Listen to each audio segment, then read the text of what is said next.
welcome to Pet Food Forum, the global event for the pet food industry. You're watching Pet Food Forum TV, your source for all the news, tips, and fun things happening at the show. I'll be your host, keeping you up to date on everything Pet Food Forum related right here on this channel. Stay tuned for interviews with industry experts, features from the show floor, and of course, the daily highlights. Pet Food Forum, where pet food professionals from all around the globe gather to learn the latest research and innovative information on pet food nutrition, global market growth, processing, packaging, and so much more. We're coming to you from Kansas City, Missouri, the heart of the animal health corridor.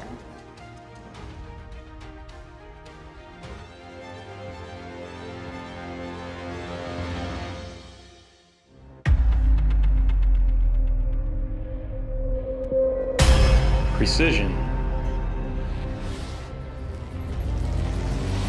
It defines everything we do. From engineering concept to manufactured equipment.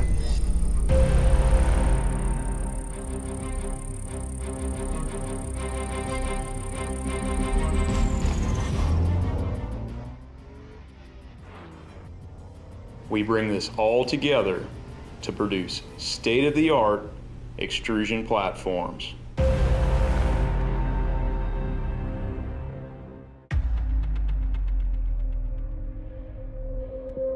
Precision,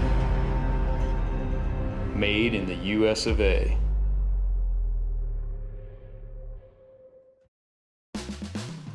Each day, Trow Nutrition helps pets around the world live a happier, healthier life. Trow Nutrition is an international leader providing the companion animal industry with science-based ingredients. Our efforts lead to discovery and introduction of new, unique, and improved pet food formulas for our customers. Trusted, premium, focused, safe. Blending resources and innovative solutions is our foundation of creating long-term relationships with some of the leading pet food companies in the world.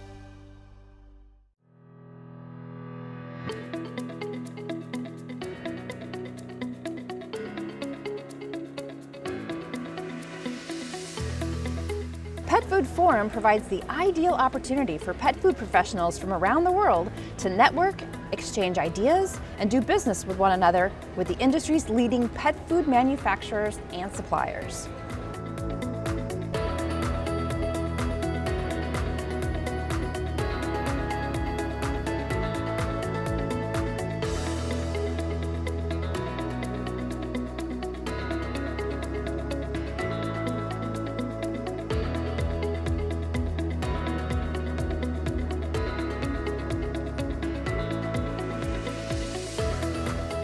Our speakers are leading recognized pet food industry experts.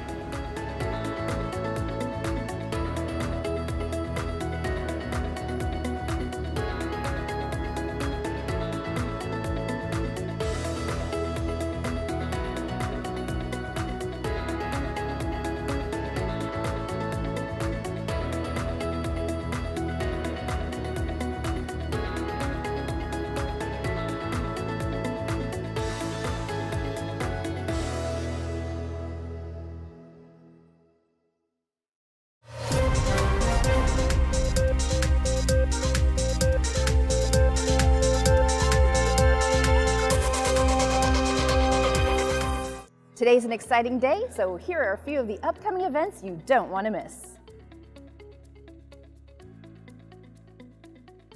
After breakfast, be sure to check out David Sprinkle's headliner session. David's going to explore what pet food companies need to do to achieve greater transparency and earn consumer trust.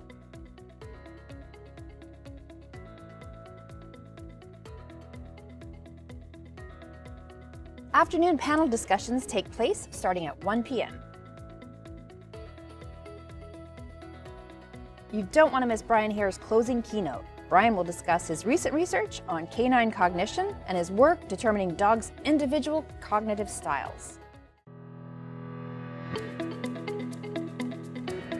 We've created an environment here for students to be able to engage with industry partners. So This group here is the future of pet food, and so never before have we had such a turnout of both industry players as well as students to come here, learn about the industry and potential careers in the industry.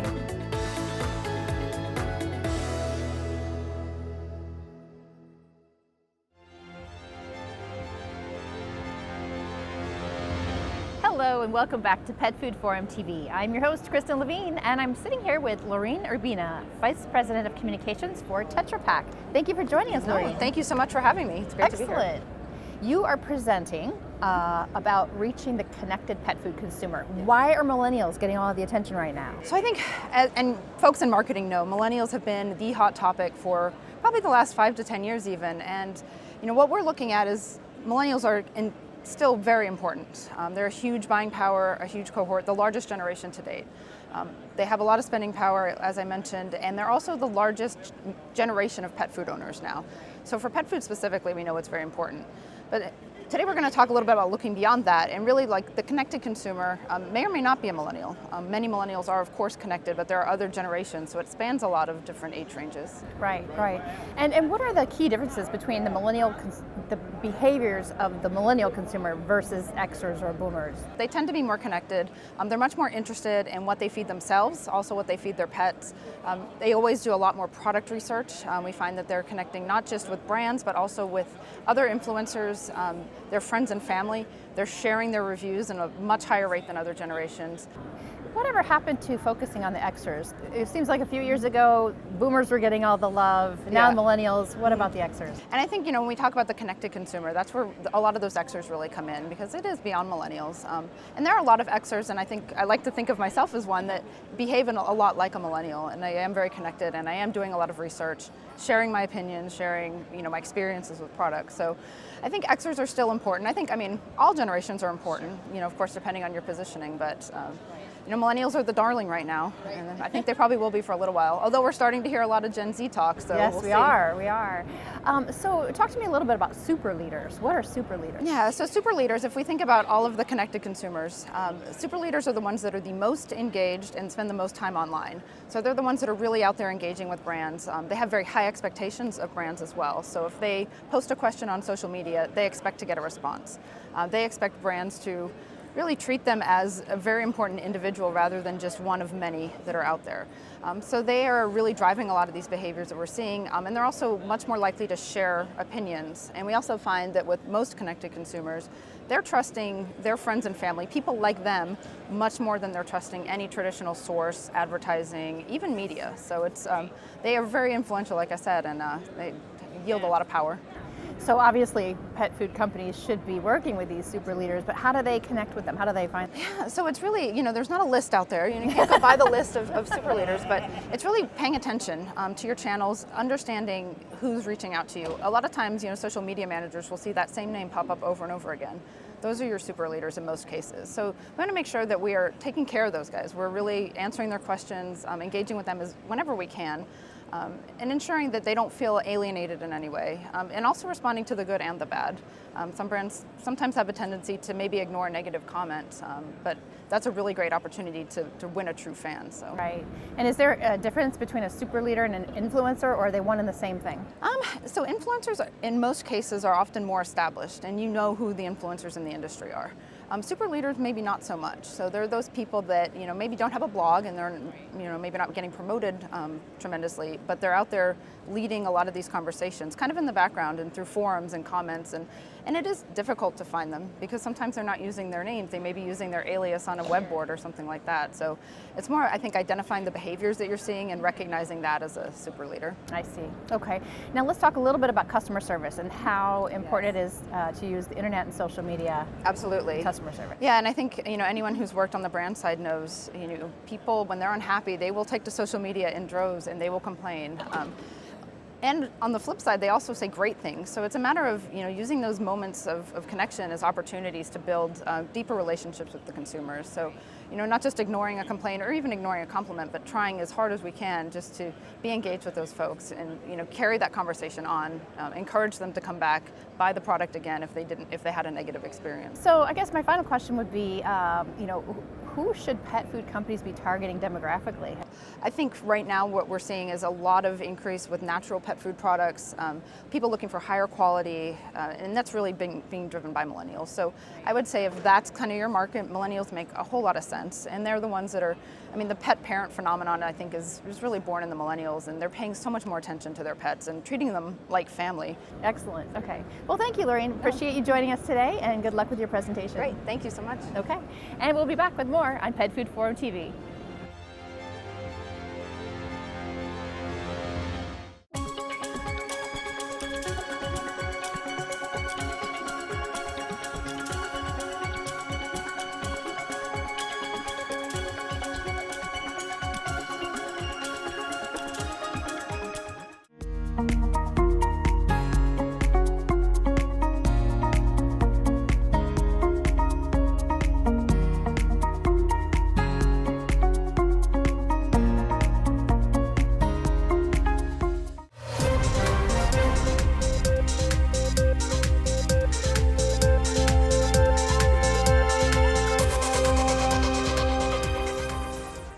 You're watching Pet Food Forum TV, your source for all the news, tips, and fun things happening at the show.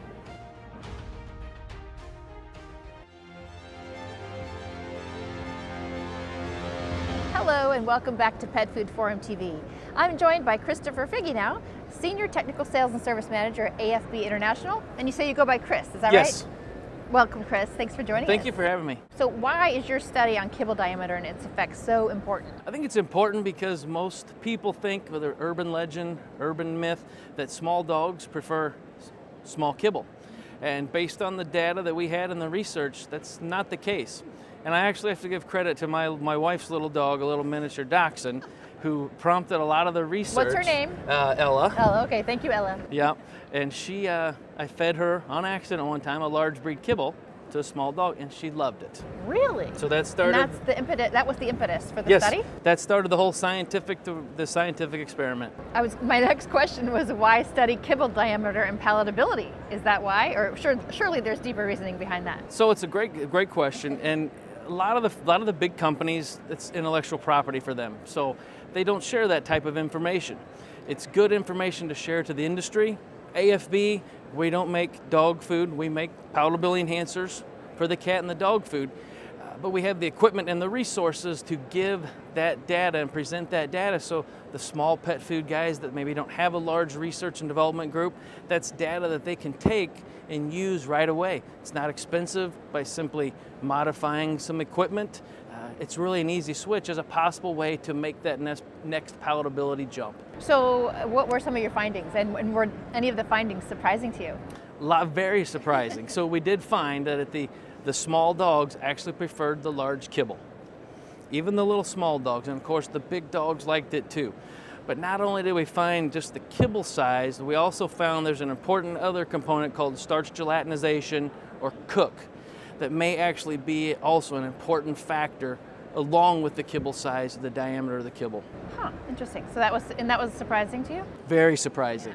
When we started our initial discussions, we have a hypothesis, and my original hypothesis was that the small size kibble would be preferred by all three dog sizes. I was completely wrong. Interesting. All three dog sizes preferred the larger kibble. Absolutely, without a doubt. So within the 95% confidence interval. So is the size of the kibble as important as the ingredients? The ingredients are also important, but now in this case, we kept all the ingredients the same, so that the only variable was the size of the dog and the size of the kibble. So in that case, the ingredients were not a variable. Everything was made with the same ingredients.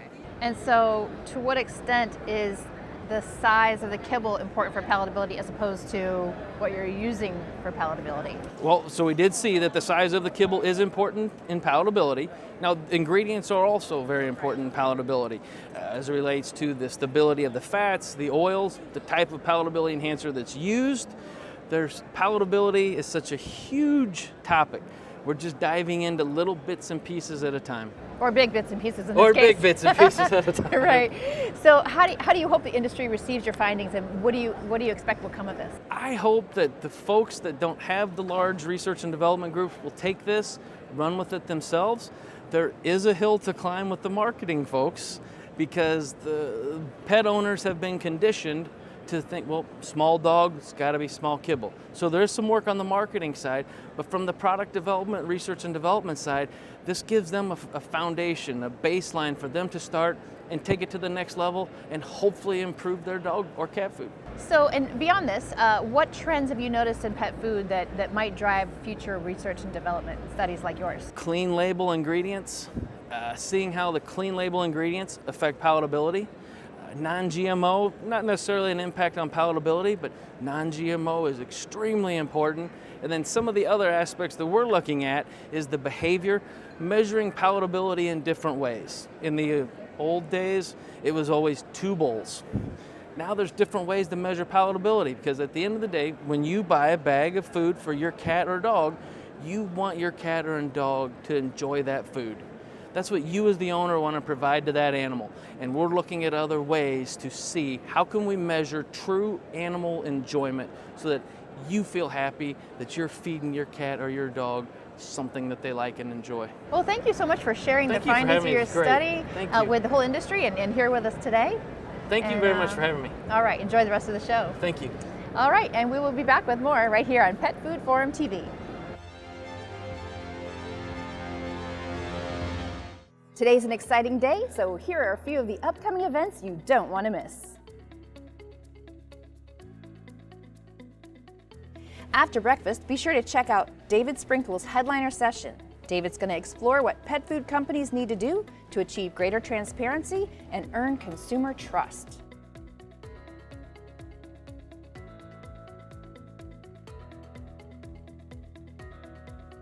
Afternoon panel discussions take place starting at 1 p.m. You don't want to miss Brian Hare's closing keynote. Brian will discuss his recent research on canine cognition and his work determining dogs' individual cognitive styles. After hours, Pet Food Forum participants can network and socialize in the newly revitalized Power and Light District with countless dining and entertainment options. It's just a few blocks away from the convention center.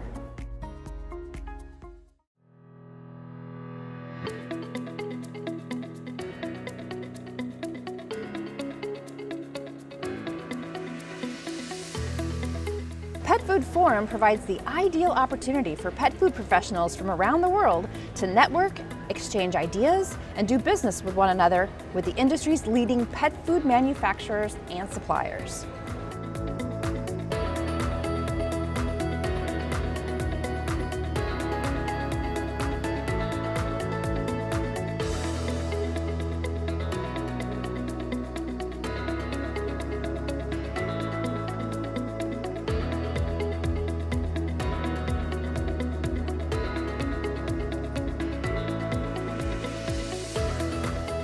Our speakers are leading recognized pet food industry experts.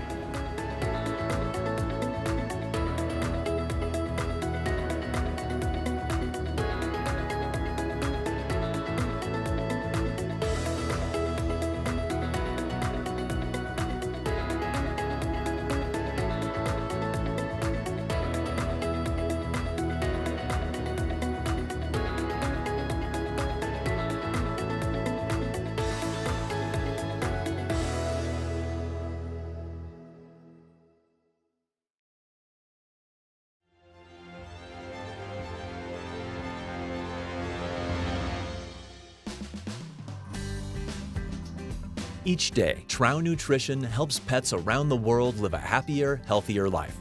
Trow Nutrition is an international leader providing the companion animal industry with science-based ingredients. Our efforts lead to discovery and introduction of new, unique, and improved pet food formulas for our customers. Trusted, premium, focused, safe.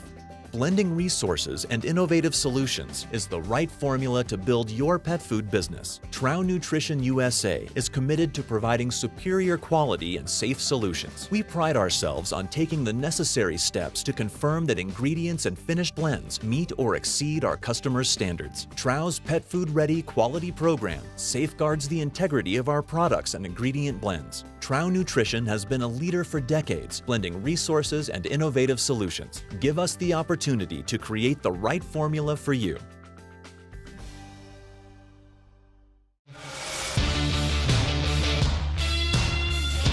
What does it take to be a leader in producing top premium pet food brands? What does it take to be the production leader of e-commerce pet food brands? What does it take to be the production leader in producing specialty pet food? Look no further than Extra Tech's wide variety of single screw processing solutions.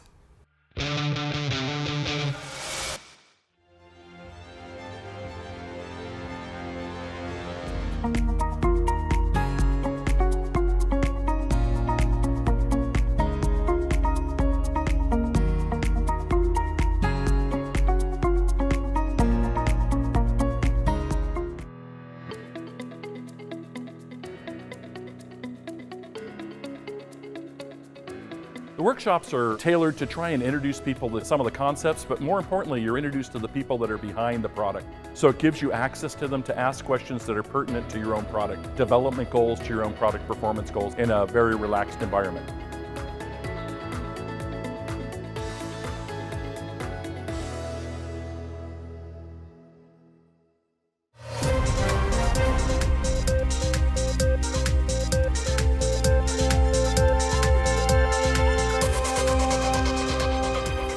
Welcome to Pet Food Forum, the global event for the pet food industry.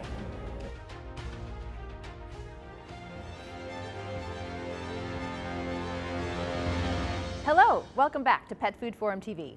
I'm Kristen Levine, and now I'm joined by special guest, Mark Duffy. Mark, you are the CEO of a company called Universal Pure, right? I am, Kristen, yes. Excellent. Yeah. And you're going to talk, you have a presentation that you're doing about Tomorrow. high pressure processing, also known as HPP. Tell us a little bit about HPP. Yeah, so HPP is a technology that's been around for a while. It's a great technology. It's a non-thermal technology that uses water and pressure to inactivate pathogens. So it really is focused on a way to help pet food companies provide safe, cleaner label, longer shelf life products. So you already answered my next question, which was how does it work to ensure safety? So. Yeah, it's a really interesting technology. When you think about it, it's just literally water and pressure. But pressure, we're talking about intense pressure, so 87,000 PSI. Right. So that type of pressure has a really positive impact on inactivating various pathogens to really look at a 5 log reduction, which helps from a food safety perspective for pets. And that probably leads into having a cleaner label, correct? Yes, the beauty about high pressure processing is because the technology, it allows manufacturers to formulate products without preservatives or chemicals. So as the humanization of pet food continues to gain momentum, more and more pet owners are so conscious of what's in the ingredients, right? So now they can use HPP, the manufacturers can use HPP to reduce the amount of preservatives or chemicals. Right, sounds like a tremendous growth opportunity for HPP. Yeah, it's a great technology that has been growing. It's been around for a while, but it is absolutely growing. And in the pet industry, we're seeing a lot of growth as companies look at bringing new products under the raw format or utilizing raw product and then freeze drying it and putting it in kibble. So we're seeing a lot of momentum within the pet food industry with HPP. Back to the clean label. Yes. Give me a description of exactly what clean label means. You're probably better off asking a lot of consumers because today there's no real standard of identity when it comes to clean. When people think of clean label, they think of two things in my opinion. One is how many lines on the ingredient deck, right? So the fewer the better, right? That usually implies cleaner. But more importantly is when people think of clean label, whether they're pet owners or humans for human food consumption, they're looking at how many preservatives or chemicals are in the actual ingredient deck. HPP allows companies to reduce the amount of preservatives and chemicals. Is there an environmental impact with HPP or a benefit environmentally? It's a great question. Yes is the short answer. The beauty of HPP, in addition to the food safety and the cleaner labels, it also helps extend shelf life of product. So with extended shelf life, it really helps reduce the waste of products. So from a sustainability standpoint, it helps companies that have strong corporate sustainability initiatives to look at how do they reduce waste. And last question. Yes. Short-term future of HPP, what do you predict? Yeah, it's growing double digit. Today, the HPP industry in general is projected to be over $50 billion in the next 10 years. Today, it's just north of 10 to 12 billion. So it's a high growth trajectory for the industry, and as Universal Pure, we're fortunate to be the largest third-party provider of HPP GMP services out there. So we love the tailwinds in the space, and the pet food industry is also looking at the technology with a lot more activity. Well, we look forward to your presentation, and Thank thanks you so much for joining us, Mark. My pleasure. Thank All you very right. much, Kristen. Sure. And we'll be back with more right here on Pet Food Forum TV.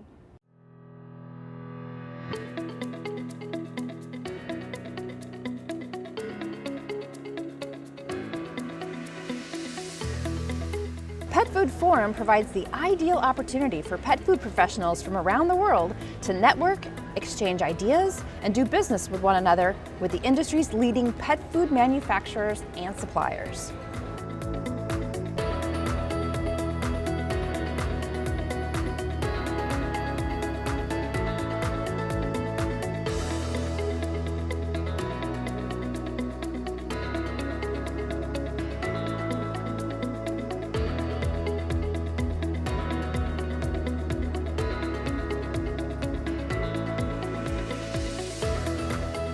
Our speakers are leading recognized pet food industry experts.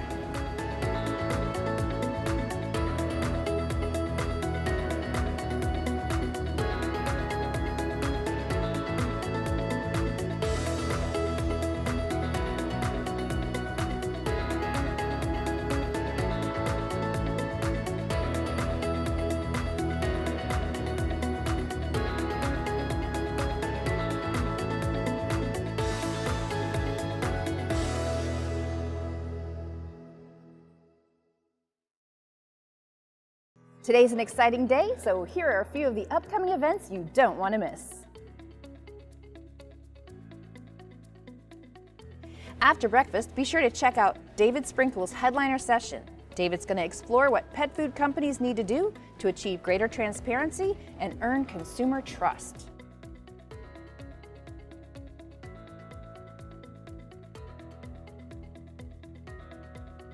Afternoon panel discussions take place starting at 1 p.m. You don't want to miss Brian Hare's closing keynote. Brian will discuss his recent research on canine cognition and his work determining dogs' individual cognitive styles. Known as the barbecue capital of the world and for its live jazz, Kansas City is a gracious and historic blend of cultures, arts, and professional sports teams, and it also features vibrant restaurants, hotels, shops, and art galleries.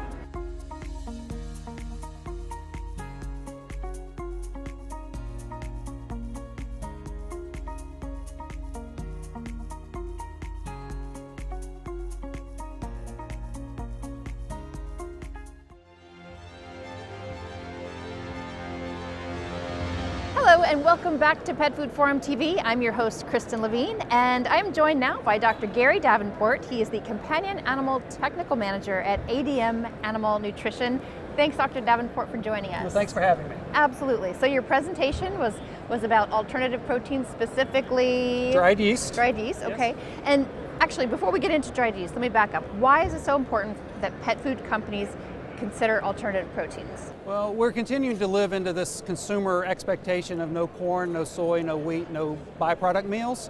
And so pet food manufacturers are needing alternative protein sources to replace those proteins and sources that have been widely used over the years. So they just need alternative ones to consider. Okay, excellent. So what exactly is dried yeast and how does it supply protein in pet food? So dried yeast comes from our ethanol biofermentation process, and it's the biomass that results from that, and it's just yeast bodies, and they've been inactivated, they're killed, so they're not active yeast or anything, and so from that they are high in protein, roughly 50% protein, low fat, low ash, and we're positioning them as an alternative protein source for pet food formulations.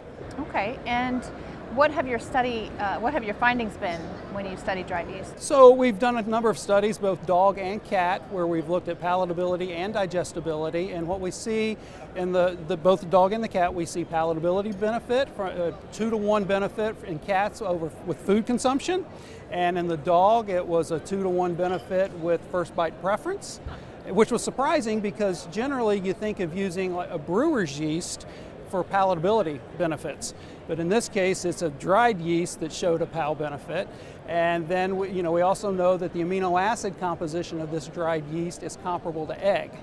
And egg protein is the gold standard from a protein quality perspective. So we have a product here that, from an amino acid perspective and a protein quality perspective, that matches the gold standard. And anything surprise you about the findings? The palatability benefit. Besides that, the palatability benefit. We also, in testing with cats, we saw where urine pH and the ability of the cat to concentrate their urine, which is important metabolically for the cat, was improved with the yeast, the diet containing yeast. And I should say these diets contained 10% yeast, which is relatively high, but at the same time in our testing we wanted to ensure we had a level that was going to push the dog and the cat, that if there were going to be problems, we wanted to see it.